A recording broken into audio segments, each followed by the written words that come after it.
nag-file ng petition for certiorari, mandamus, injunction with prayer for TRO para ma-stop yung tinatawag na suspension na ginagawa ng NTC laban ng SMNI. Kasi we believe na bakit sila naparataw ng penalty ng suspension na wala pang due process.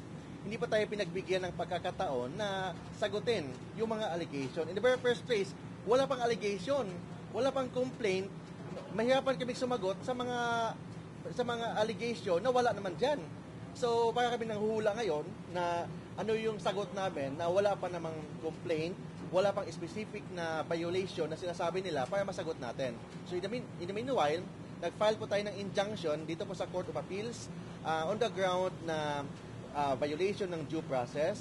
Second, parang nakinig sila, parang na-influensyahan sila ng House of Representatives kasi gumagawa sila ng decision ng suspension na walang due process dahil lang sa recommendation ng House of Representatives na wala pa namang due process, hindi pa tayo pinagbigyan ng pagkakataon.